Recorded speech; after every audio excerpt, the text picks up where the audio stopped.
বাসর রাতে আমি বুয়ের ঘোমটা তুলতে যাব, তখনই আমার বউ বলে উঠ। বন্ধুরা, গল্প শোনার আগে চ্যানেল নতুন হলে সাবস্ক্রাইব করে পাশে থাকুন। আপনার একটা সাবস্ক্রাইবই আমাদের ভিডিও বানানোর অনুপ্রেরণা জাগা। গল্প শুরু করে শেষ পর্যন্ত শোনার অনুরোধ রিল। বাসর রাতে আমি বুয়ের ঘোমটা তুলতে যাব, তখনই আমার বউ বলে উঠ। 1 মিনিট, আপনাকে একটা কথা বলার আছে। কথাটা শুনে আমার একটু হাসি পেন। বউ তো বেশ সুন্দরভাবে কথাটা বল। একটা রোমান্টিক ফিল পাচ্ছি, তাই অল্প হেসেই বললাম, 2টা বলো, তবে আমার চোখে চোখ রেখে বলতে হবে। আমি রোমান্টিক কিছু বলতে যাচ্ছি না যে, চোখে চোখ রেখে বল। এবার ওর কণ্ঠে কিছুটা অভিমান খুঁজে পেলাম, কিন্তু এখনও ওর চেহারাটাই তো দেখা হলেন। তাই ভাবলাম ওকে ঘোমটা তোলার কথা বলে দেখি কি হয়। ঘোমটার আড়াল থেকে কিছু বললে তোমার কথার অর্থ তো ঠিকমতো বুঝতে পারবা না। মুখের দিকে তাকালে কথায় আর এক্সপ্রেশনে মিলিয়ে মনের ভাব অনেকটাই বুঝতে পার। ভেবেছিলাম একটু সিনেমাটিক টাইপে ঘোমটা সরিয়ে একটা রাগী লুক দেবে, কিন্তু তেমন কিছুই হলেন। বেশ শান্তভাবেই ঘোমটা সরান। ওর মুখের দিকে তাকিয়ে দেখলাম একটা নিষ্পাপ শান্ত চেহার। চোখটা নামিয়ে রেখেছ। এবার বলা শুরু করল, আমি আমার বাবা মার একমাত্র সন্তান। এজন্যে আমার জীবনে ভালোবাসার কোনো অভাব হয়নি কখন। প্রেম ভালোবাসাও করা হয়ে ওঠেনি। এই বিয়েটা মা বাবার ইচ্ছেতেই করেছে। তবে হুট করে একজন অপরিচিত মানুষের সাথে এক বিছানায় শুতে আমি একটু আনকমফোর্টেবল ফিল করছি। তাই কয়েকটা দিন আমরা একে অপরকে জেনে নিই, তারপর না হয় একসাথে শোব। এর আগে পর্যন্ত কেউ কাউকে স্পর্শ করব না। ওর এই কথা শুনে একটু হাসলাম। বলেছে যুক্তিসঙ্গত কথাই বলেছ। হঠাৎ করে একজন অপরিচিত মানুষের সাথে এক বিছানায় শুতে আনকমফোর্টেবল ফিল করারই কথা। এতে আমারও কোনো সমস্যা নেই। তাই মুখের হাসি বজায় রেখেই বললাম, ব্যাস এইটুকুই। এবার ও আমার দিকে চোখ তুলে তাকান। এত সহজে ব্যাপারটা নিভ হয়তো আশা করেনি। আমি ওর চোখের দিকে তাকালাম। গা করে কাজল দেওয়া চোখ দুটি দেখতে কি অপূর্ব লাগছে। মায়াবী একটা চাহানি, দেখলেই চোখ জুড়িয়ে যাওয়ার মতো একটা ব্যাপার। কপালের ওই মাঝারি সাইজের লাল টিপ, ঠোঁটে হালকা লিপস্টিক ওর চাঁদ মুখটাকে যেন পূর্ণ করে দিয়েছে। এসব দেখে মনে হল আমি ওর প্রেমে পড়ে যাচ্ছি। আগেও একবার প্রেমে পড়েছিলাম, তাই প্রেম সম্পর্কে হালকা একটা ধারণা আমার আছে। শ্রেয়ার মুখের দিকে ব্যাবলা কান্তের মতো হা করে তাকিয়ে এগুলো ভাবছিলাম। ও বোধহয় খানিকটা পেন, তাই চোখ নামিয়ে বল, এরকম হা করে তাকিয়ে কি দেখেন? আমি অপূর্ব চোখে দেখিতেছি। তোমার ওই জ্যোৎস্না মাখা মুখে, গা কাজলে ঢাকা দুটি চোখ, ওই নির্মল চাহানির গভীরে ক্ষণে ক্ষণে খুঁজিয়া পাইতেছি আমার প্রাণের অন্তেসুখ। বাহ, আপনি তো বেশ ভালো কবিতা আবৃত্তি করতে পারেন। লেখালেখিও করেন নাকি? এই অবসর সময়ে একটু আধটু আর কি। লিখার জন্য তেমন সময় পাই না। এবার থেকে রোজ অন্তত একটা কবিতা লিখতে হবে আমার জন্য। রোজ লিখতে হবে? হ্যাঁ, রোজ লিখতে হবে। আমার ওপর ওর অধিকার খাটানো দেখে বেশ ভালো লাগ। নিজের অধিকার নিজে আদায় করে নিচ্ছ। মনের মধ্য দিয়ে একটা ভালো লাগার অনুভূতি ছুঁয়ে গেন। তাই হালকা হেসে বললাম, আচ্ছা লিখ। এবার তাহলে ঘুমিয়ে পড়া যা। অনেক রাত হয়েছে। আমি বালিশ নিয়ে সোফায় চলে যাচ্ছি। এটা বলে আমি বালিশ আনতে গেলাম। সাথে সাথে ও কিছু বল না। আমি বালিশ নিয়ে চলে যাব এমন সময় বলে উঠ, আচ্ছা শুনুন, আপনাকে সোফায় যেতে হবে না। এখানেই শুয়ে পড়ুন। বিছানা অনেক বড় আছে। মাঝখানে নাহায় বালিশ দিয়ে দে। এই কথা শুনে ভাবলাম আইডিয়া মন্দন। এমনিতেও সোফায় ঘুমাতে আমার অসুবিধে হত। লম্বা মানুষদের জীবনের অনেকগুলো অসুবিধের মধ্যে একটা হলো সোফায় বডি অ্যাডজাস্ট করা যায় না। তাই ওকে একবার জিজ্ঞেস করে নিলাম ওর কোনো অসুবিধে হবে কিন। তোমার কোনো সমস্যা হবে না তো আমি এখানে ঘুমোলে? না, কোন সমস্যা না। আপনি শুয়ে পড়ুন। আমি বাতি নিভিয়ে দিচ্ছি। এই বলে ও বিছানা থেকে নেমে বাতি নিভিয়ে চলে আস। আমিও শুয়ে পড়লাম। বেশ অনেকক্ষণ কেটে গেল, কিন্তু আমার ঘুম আসছিল না। ওর কথা বেশ মনে পড়ছে। ও বলতে আমার বউ না, আগে যাকে ভালোবাসতাম।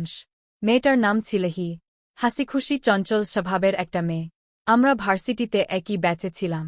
ক্লাসের ফাঁকে বন্ধু বান্ধবদের সাথে আড্ডা দেওয়া আর হাসি ঠাট্টা করা এগুলো ছিল ওর রোজ দিনের রুটিন।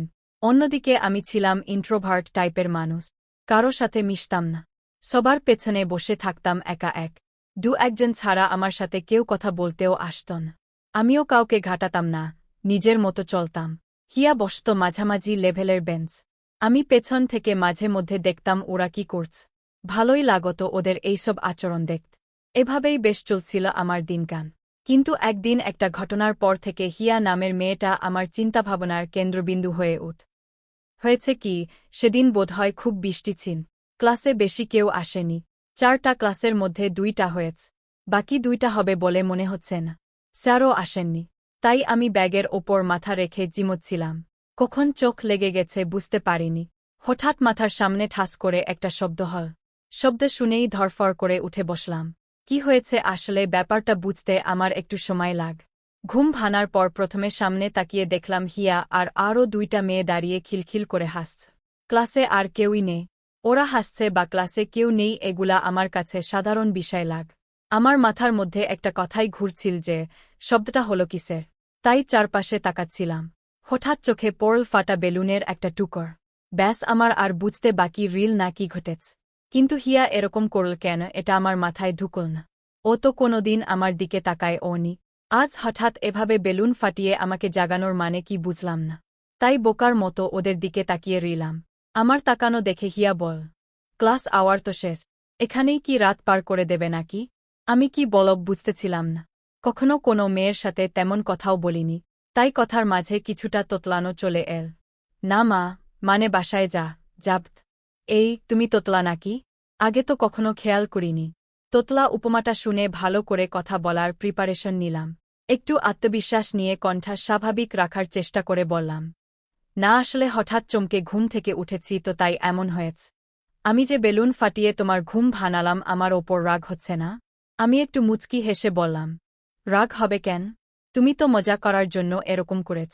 রাগাবার জন্য করলে হয়তো রাগ হত। বাহ, বেশ চমৎকার কথা বলো তো তুমি।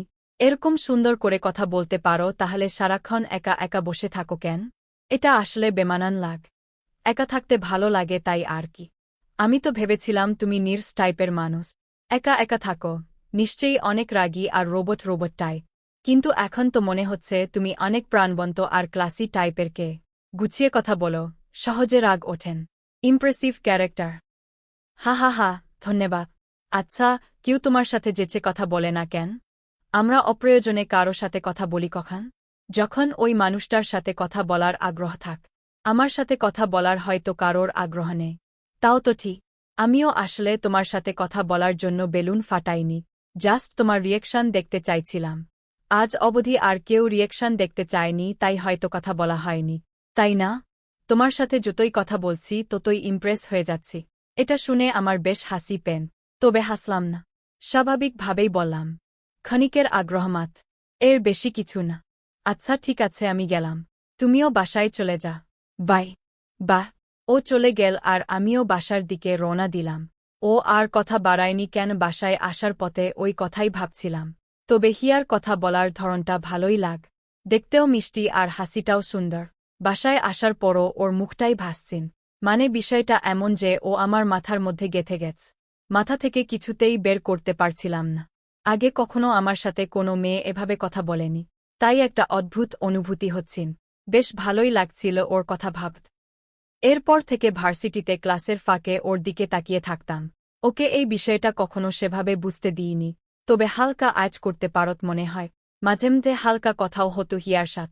তেমনি একদিন ক্লাস ব্রেক হঠাৎ আমার সামনে এসে বল, অভ্র কি করছ? এই তো একটা ম্যাথ সলভ করতেছ। ব্রেক বসে ম্যাথ করছা, পেটে খিদে লাগে না? পেট আছে তাই খিদে তো একটু লাগছে, তবে ইগনোর করছি, কারণ মনোযোগ এখন ম্যাথ এর মধ্যে। এতে খিদেও কম লাগছে। আচ্ছা এক কাজ কর, আমার সাথে এখন ক্যান্টিন চল। খিদেও মিটবে আর মনোযোগও বাড়বে, আরও ভালো ম্যাথ করতে পারব। ও এসে আমাকে এরকম বলবে এটা আশা করিনি, তবে বেশ খুশি হয়েছে। কিন্তু সাথে সাথে যদি বলি চলো যাওয়া যাক তাহলে ব্যাপারটা ঠিক দেখাবেন, তাই একটা সুন্দর বাহানা বানাতে হব। এজন্য বললাম, এখন যদি পেট বাবাজিকে প্রাধান্য দেই তাহলে ম্যাথ রাগ করবে না? মাঝপথে ছেড়ে চলে যাচ্ছি। তুমি পড়াশোনায় কেমন তা জানি না, কিন্তু রসিকতায় 100তে 100 মার্ক ডিজার্ভ কর। তাই? তাহলে চলো খিদেটাই মিটাই আগ। ম্যাথ হাত আবার পরে এসে ধরে নে। একটা বলার পর দুজনেই হেসে উঠলাম। সে হেসেই বল, আচ্ছা চল।